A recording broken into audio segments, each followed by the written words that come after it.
यार क्यों CA student core finance में अपना एक मार्क नहीं छोड़ पाते हैं? Why a CA student?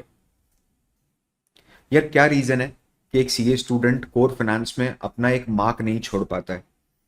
मैं ये नहीं बोल रहा हूँ कि टैक्स ऑडिट कोई बहुत खराब जॉब्स हैं, लोगों ने फॉर्च्यून बनाया है उसमें।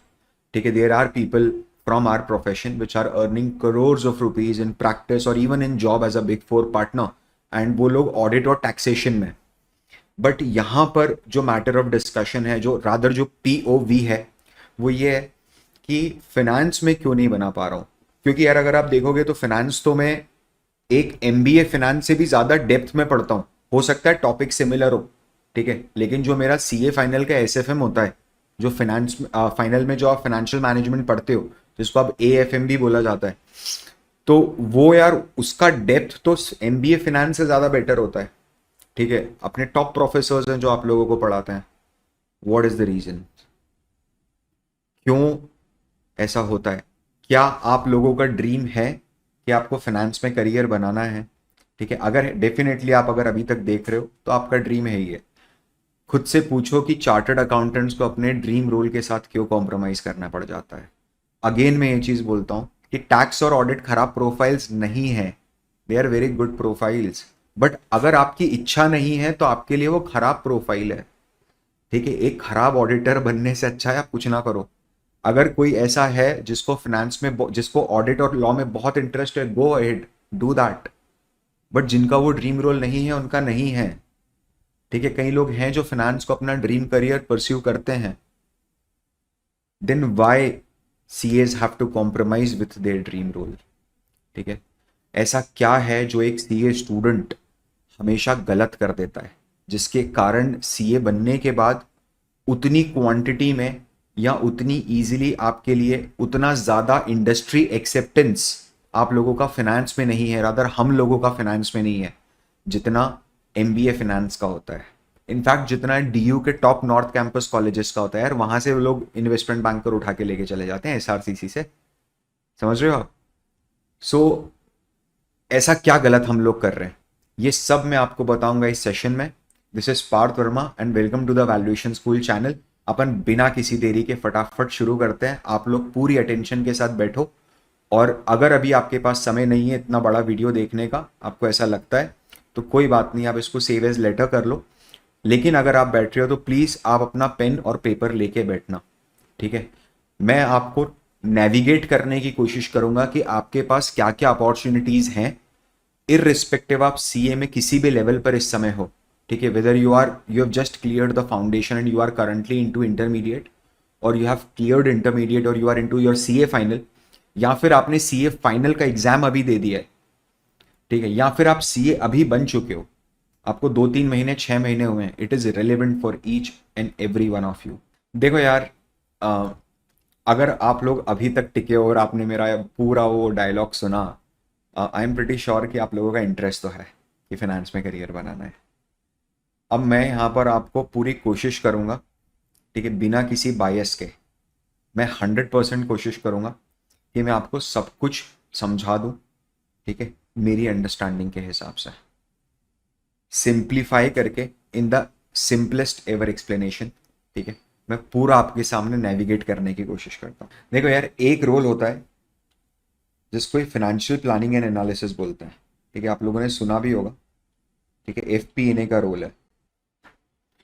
सबसे पहली चीज, ये जो होगा ना, this is a corporate role. ठीक है, इसमें कंसल्टेंसीज भी होती हैं, बट कंसल्टेंसी यानी बिग फोर वगैरह जैसी कंपनियां इस तरह का काम नहीं करती है, वो एफपीएनए कंसल्टेंसी फर्म्स होती हैं। ठीक है, जो प्रैक्टिस करते हैं वो इसको वर्चुअल सीएफओ जैसा भी ट्रीट कर लेते हैं। ये सब एक ही एम्ब्रेला में आती है, मेरा ये बोलना है। ठीक है, इसके अंदर क्या होता है, इसमें आप लोग कंपनी की internal financial statements, internal financial position का एनालिसिस करते हो, और उसके near future, short term future और कभी कभी लॉन्ग टर्म फ्यूचर तक की प्रोजेक्शंस बनाते हो। आपको ये प्रोजेक्शंस बनाने में कौन हेल्प करता है? डेफिनेटली डेटा हेल्प करता है। हर सिस्टम में, हर कंपनी में आजकल ईआरपी लगे होते हैं, वो सब सिस्टम्स आपको हेल्प करते हैं। मैनेजमेंट से इनपुट लेके आप, मैनेजमेंट का भी डायरेक्ट इनपुट आता है टॉप मैनेजमेंट का, तो वो लॉन्ग टर्म फोरकास्टिंग होती है। शॉर्ट टर्म फोरकास्टिंग मतलब अगले 3 क्वार्टर में क्या प्रोजेक्शन है, कैश की क्या स्टेटस है, ठीक है, डेटर्स के क्या स्टेटस है। आप फाइनेंशियल प्लानिंग एंड एनालिसिस का जो रोल होता है वो एक डेस्क जॉब होता है। आप आराम से एक कॉरपोरेट ऑफिस में, मोस्टली कंपनी हेड ऑफिस में ही बैठोगे और एक बड़े डिपार्टमेंट के साथ मिलकर काम करोगे। Majority of the time you will be working either on Excel, MS Excel, या फिर अगर कंपनी का कोई इंटरनल एनालिसिस और प्लानिंग का टूल होगा, जैसे अमेजॉन वगैरह के होते हैं, अमेजॉन गूगल वगैरह में, तो वहां पर फिर आप उन रिस्पेक्टिव टूल्स की ट्रेनिंग लेके उसमें काम करोगे। ठीक है, यहां पर हो सकता है एक वन, देखो अगर पसंद आ गई ये चीज, मैंने आपको एकदम क्लियर करा है, अगर आपको ये चीज पसंद आ गई है तो बहुत अच्छी बात है, ठीक है, सबसे बेस्ट है। लेकिन इसका नेगेटिव पॉइंट क्या है पता है, इसका सबसे बड़ा इसका कॉन क्या है अकॉर्डिंग टू मी? इसका कॉन ये है कि at one point of time इसमें कुछ लेवल ऑफ रिपीटेशन आ जाता है। आप वही चीज बार बार बार बार बार बार करते हो, वही चीज बार बार बार बार आप करते जाते हो। ये इसका एक मेजर कॉन है, ठीक है। इसका मेजर कॉन क्या है पता है? इसका मेजर कॉन ये है कि टाइट डेडलाइंस होती हैं। टाइट डेडलाइंस होती है मतलब मंथ एंड, मंथ एंड हो रहा है, मंथ क्लोज हो रहा है, हर महीने डेडलाइन आ रही है। मैं नहीं बोल रहा हूँ कि दूसरी प्रोफाइल्स में नहीं होती है, बट यहाँ पर नॉन नेगोशिएबल होती है, क्योंकि टॉप मैनेजमेंट के सामने जाना है आपके नंबर्स क्रिस्प करके। अंबानी जी को समझना है कि रिलायंस इंडस्ट्रीज ने कितना कमाया इस महीने और नेक्स्ट मंथ कितना कमाएंगे, ठीक है, मतलब पूरा एनालिसिस चाहिए। से फॉर एग्जाम्पल कोट करा मैंने आपको, ठीक है। प्रोज क्या है सर इसके? प्रोज ये है कि it's a fixed time job, ठीक है। फिक्स जॉब मतलब ऐसा नहीं बोल रहा हूँ कि टाइम प्रेशर नहीं, वो डिपेंड करता है यार। देखो वो कोई कंपनीज होती हैं जो नंबर ऑफ एम्प्लॉयज कम हायर करती है और उनका गोल ये होता है कि हम एम्प्लॉय को सैलरी ज़्यादा दे देंगे लेकिन इससे काम भी ज़्यादा कराएंगे, ठीक है। कई फॉर्म्स ऐसी होती हैं जिनका ये रहता है कि हम एम्प्लॉयज़ को सैलरी कम देंगे, उनके साथ एक प्रॉपर वर्क लाइफ बैलेंस रखेंगे और फिर नंबर ऑफ एम्प्लॉयज़ बढ़ा देंगे ताकि एक इंडिविजुअल पे बहुत ज़्यादा लोड ना आए। तो ऐसी फॉर्म्स आपको सैटरडे संडे ऑफ दे देंगी। आप 8 साढ़े 8 बजे जाओगे ऑफिस, 5:30 6 बजे 6:30 तक you will be out of office. 9-10 hours max, 9-10 hours, that's it. कई फर्म्स में आपको 11-12 आवर्स तक काम करना पड़ता है। 12 घंटे से ज़्यादा तो रेगुलर कोई काम नहीं कराता यार, इंसान ही नहीं कर पाएगा, ठीक है। मतलब आप किसके लिए काम करोगे? तो एक तो फिक्स टाइम होता है, सैटरडे संडे मोस्टली ऑफ होते हैं, दूसरी प्रोफाइल्स में भी होते हैं, बट यहाँ पर ये एक थोड़ा से प्रो है इसके। इसका एग्जिट क्या मिल सकता है? इसका एग्जिट आपको कॉर्पोरेट में ही मिलेगा आगे भी, ठीक है। सर इसमें एंड गोल क्या हो सकता है? एंड गोल ये हो सकता है कि आप किसी कॉर्पोरेट में, क्योंकि देखो यार आप यहाँ धंधा समझ रहे हो लेकिन आप एक कंपनी समझ रहे हो, आप एक बिजनेस को बहुत, आपके पास एक अपॉर्चुनिटी मिलती है कि आप एक $multi-billion बिजनेस को इंटरनली समझो जाके। लेकिन आप में इतना दिमाग होना चाहिए क्योंकि वहां कोई समझाएगा नहीं, आपके सामने सिर्फ डेटा होगा, आपको उसको एनालाइज करके समझना है, ठीक है। That is FP&A for you. Are you getting my point? समझ में आ रहा है आपको ना? इसके बाद देखो यार, एक ये रोल है, ये यूजुअली एक इल्यूजन क्रिएट करने वाला रोल है, ठीक है। मैं बिना किसी कंपनी का नाम लिए आपसे बात करूंगा। जनरली बहुत बड़ी MNC companies, specially software companies आती हैं या हायर करती हैं चार्टर्ड अकाउंटेंट्स को और रोल दे देती है फाइनेंशियल एनालिस्ट का, ठीक है। अब यार ये रोल है ना, ये एकदम पोपट बनाने वाला काम है आपको, ठीक है। फाइनेंशियल एनालिस्ट के नाम पे वो आपसे कुछ भी काम करवा देंगे, हो सकता है, क्योंकि यार स्टूडेंट जो होता है ना, मैं आपको बता रहा हूँ, हो सकता है आप देखते हो JD जॉब डिस्क्रिप्शन, आप पूरा पढ़ते हो, समझते हो, बट मैं स्टूडेंट्स के साथ डेली बेसिस पे डील करता हूँ। बहुत सारे स्टूडेंट हैं जो जॉब डिस्क्रिप्शन पढ़े बिना नौकरी पे लग जाते हैं और फिर वो रिग्रेट करते हैं कि सर गलती हो गई, 3 महीने बाद समझ में आया कि अकाउंटिंग का जॉब है, ठीक है, और बोला फाइनेंस। सो यार ये थोड़ा सा आपको देखना पड़ेगा कि आप क्या काम कर रहे हो। कुछ IT फर्म्स होती हैं जो आपको एज अ फाइनेंशियल एनालिस्ट बना के ले जाएंगी, ठीक है, और वो आपसे क्या काम कराती है कि यू से, उनके पास एक बैंक का क्लाइंट है जिसको एक सॉफ्टवेयर बनवाना है, ठीक है। ये आप हो जो एक फाइनेंशियल एनालिस्ट है, ठीक है, और ये TCS की IT टीम है, से फॉर एग्जांपल TCS की IT टीम है। तो अब ये बैंक का सॉफ्टवेयर बनाना तो इन लोगों को है, but they don't know the language of finance, right? उनको पता नहीं है ना, उनको तो कोडिंग आती है, they know Python, they know react, they know .NET, all these things. यहां पर आप ब्रिज बनते हो। ये लेजिट वर्क प्रोफाइल होता है, ठीक है, ये लेजिट वर्क प्रोफाइल होता है। कुछ छोटी फर्म्स इसके अंदर आपको लेके जाती हैं, and most of the time वो आपसे या तो कोर फाइनेंस की जगह नॉर्मल फाइनेंस का कोई काम करवा लेंगी, छोटा मोटा। ठीक है, कि क्या, कि आपको से फॉर एग्जांपल कैपिटल बजटिंग का काम करना है या प्रोजेक्ट फाइनेंसिंग का काम करना है। मैं बोल रहा हूँ ये बहुत बड़ा अम्ब्रेला है, इसके अंदर कुछ भी हो सकता है, एनीथिंग कैन बी देयर। ठीक है, कुछ भी हो सकता है। आप अगर ये रोल लेके जा रहे हो ना, तो ये रोल आपका ड्रीम रोल नहीं होना चाहिए, because there is nothing such as financial analyst, there is no fix definition what you will be doing. हो सकता है अगर आप आप अगर फाइनेंशियल एनालिस्ट हो तो आप FP&A का काम भी कर सकते हो, इट्स वेरी नॉर्मल। ठीक है, आप कंपनी के लिए बजटिंग का काम कर सकते हो, अगर बहुत बड़ी कंपनी है तो बजटिंग अलग है, फोरकास्टिंग अलग है, लॉजिस्टिक्स डिपार्टमेंट की बजटिंग अलग है। ठीक है, क्लाउड डिपार्टमेंट की बजटिंग अलग है, इतनी बड़ी MNCs आपको हायर करती हैं इस रोल के लिए मोस्टली। ठीक है, तो just be very cautious, and this should not be a profile. देखो यार, और एक चीज़ बताता हूँ, लोग बोलते हैं कि सर मेरा ड्रीम रोल बिग फोर में जाना है, बिग फोर में जाना है। Being a chartered accountant that should never be your dream कि मेरे को बिग फोर में जाना है। ठीक है, और ड्रीम कभी भी कंपनी तो होना ही नहीं चाहिए। आप समझ रहे हो, आपका सपना टूट जाएगा।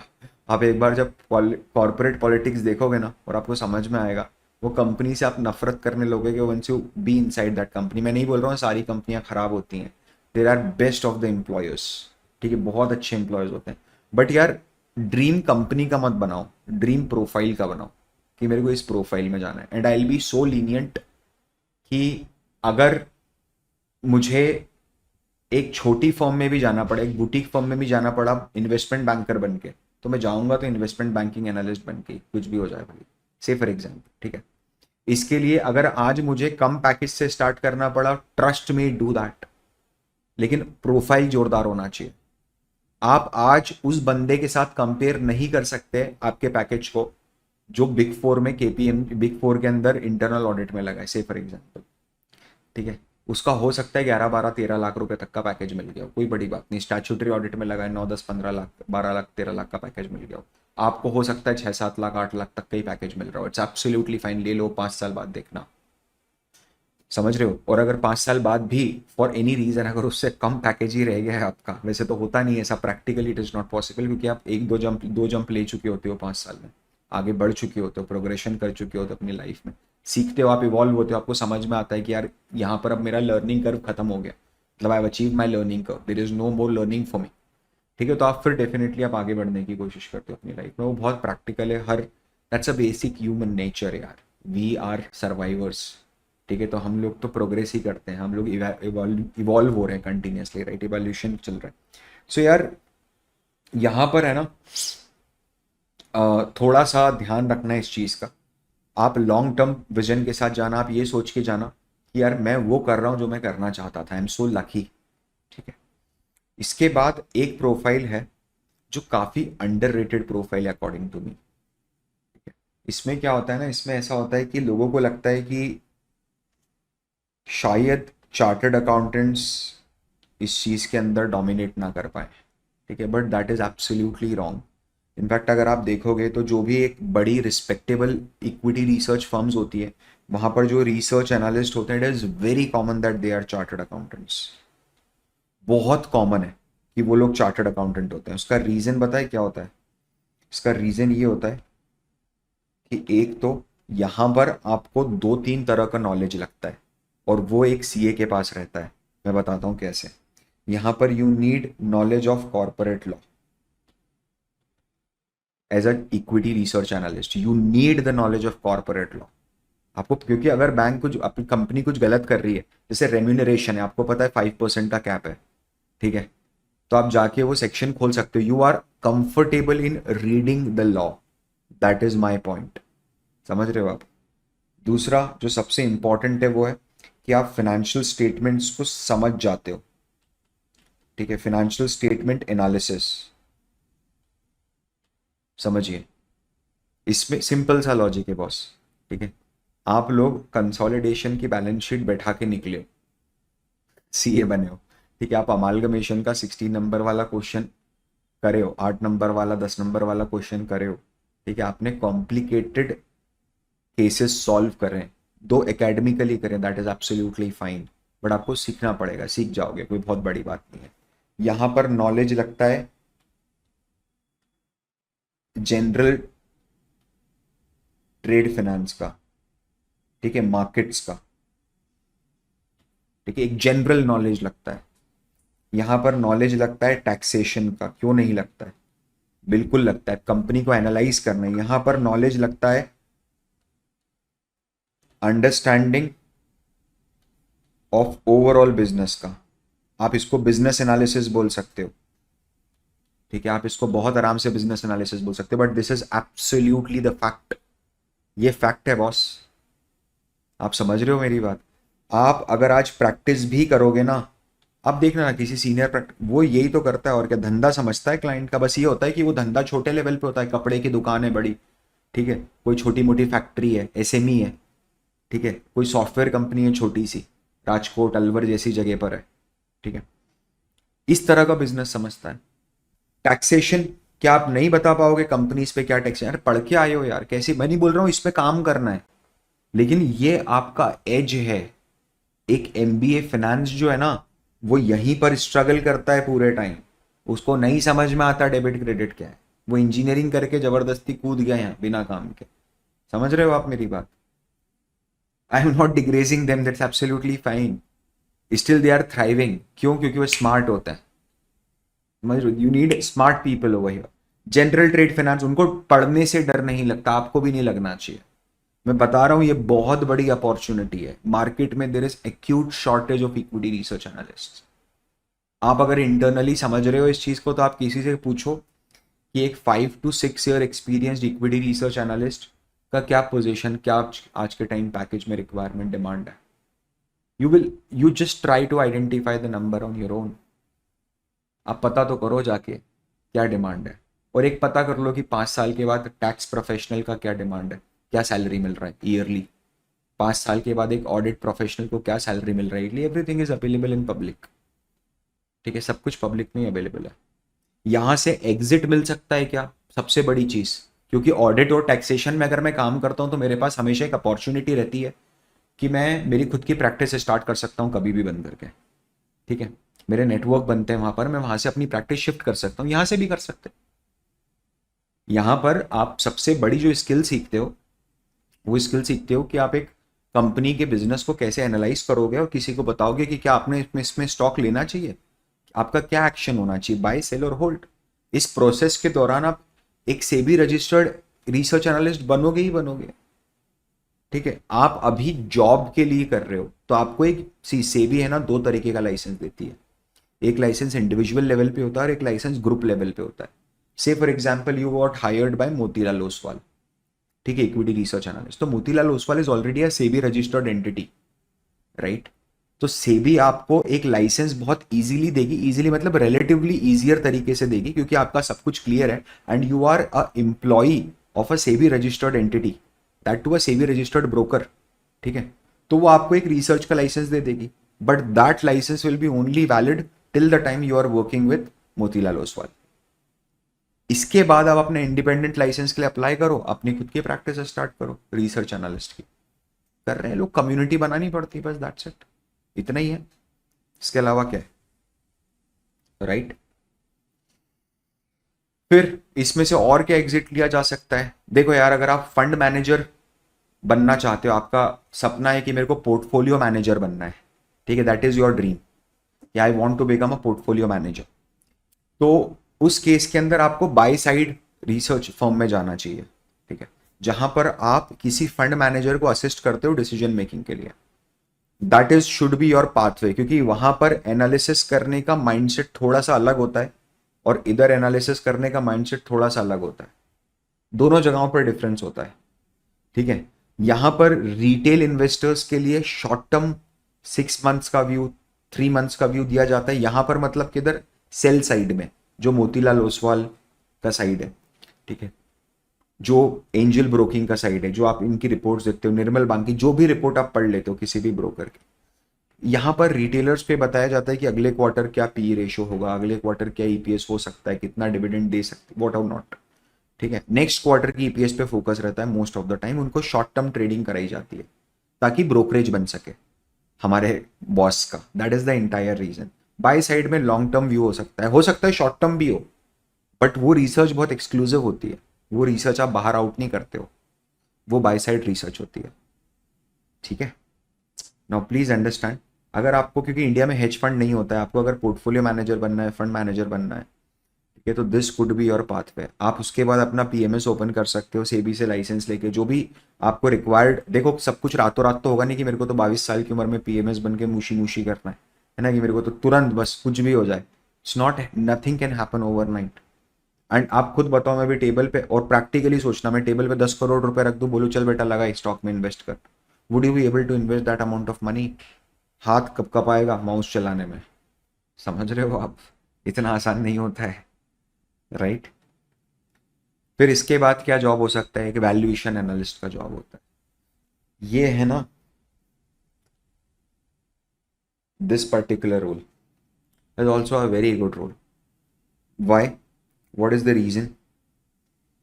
देखो, एक तो हमारे इंस्टीट्यूट ने, सीए इंस्टीट्यूट ने, तो हमारे आईसीएआई ने, आईसीएआई का आरबीओ है, रजिस्टर्ड वैल्यूअर ऑर्गेनाइजेशन।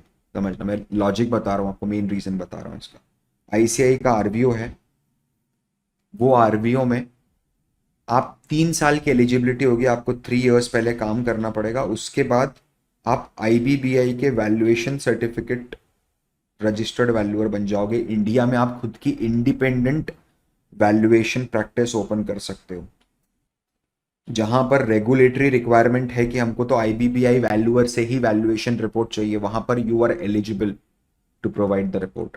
फिर उसके बाद दूसरी बहुत सारी वैल्यूएशन फर्म है, क्रॉल है, ठीक है, वैल एडवाइजर्स है,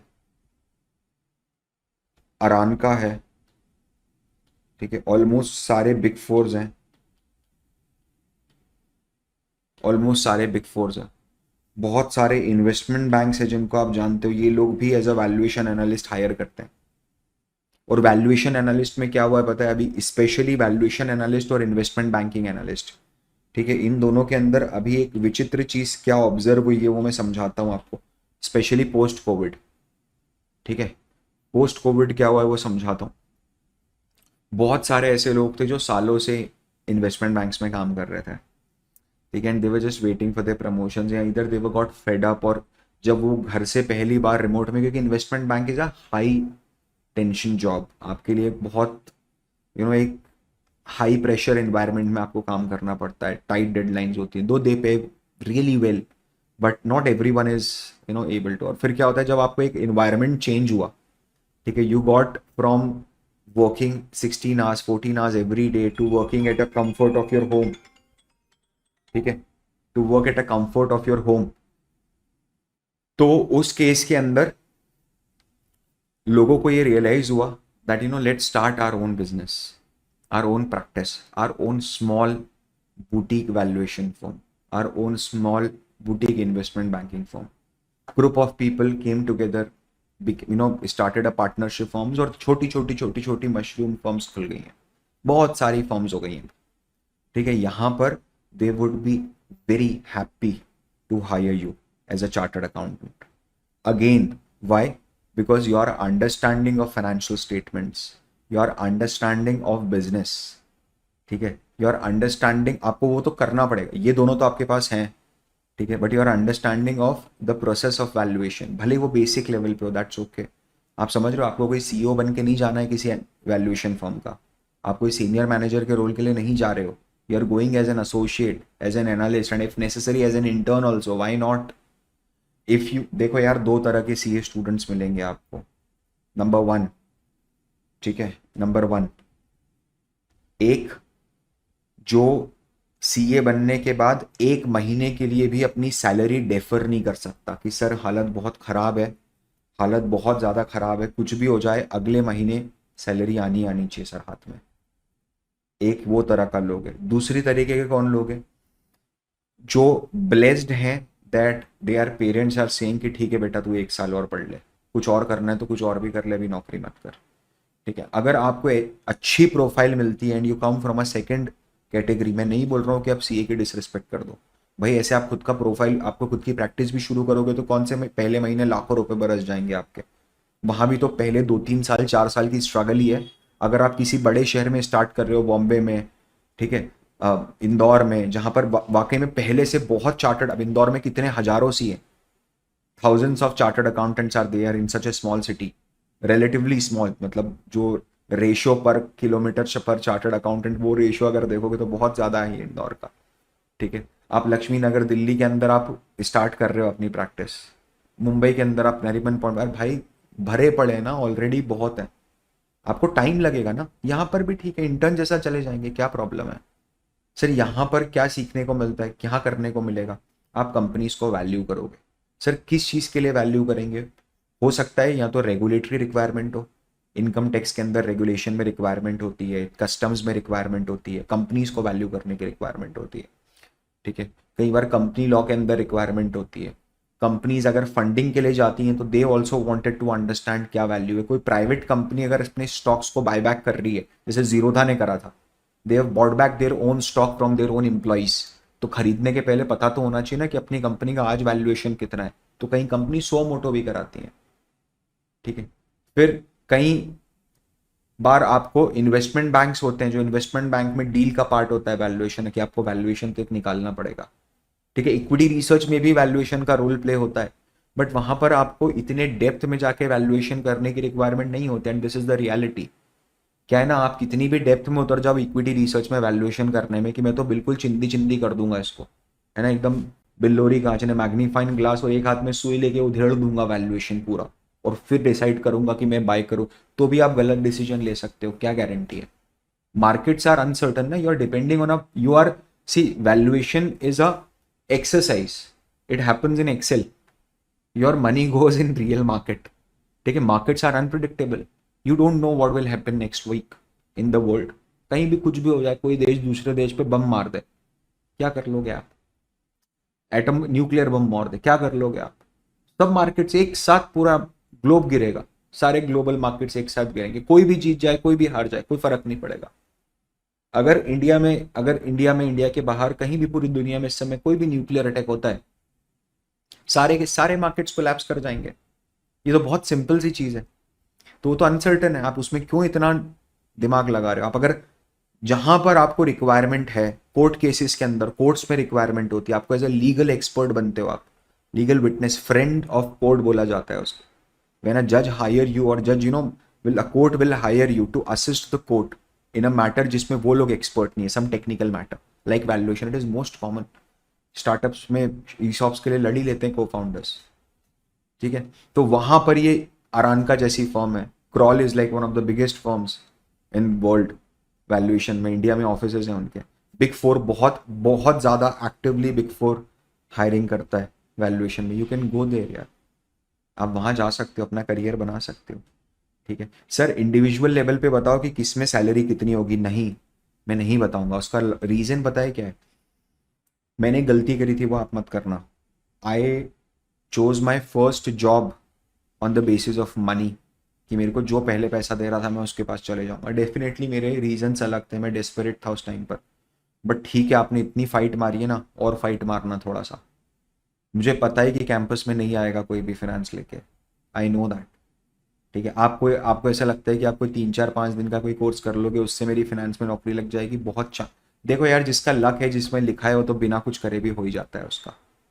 ठीक है, मतलब वो कहीं से भी खुद से भी अप्लाई करेगा। बच्चा है, अगर इसने इंटर्नशिप ही फिनेंस में करी है तो क्यों नहीं लगेगी, बिल्कुल लगेगी। उसने इंटर्नशिप ही इन सब फर्म्स में करी है, वीडियो में करी है, ठीक है, ट्रांजेक्शन स्क्वायर में करी है, समझ रहे हो, ग्रैंड थॉर्टन में करी है, हरिभक्ति एलएलपी में करी है।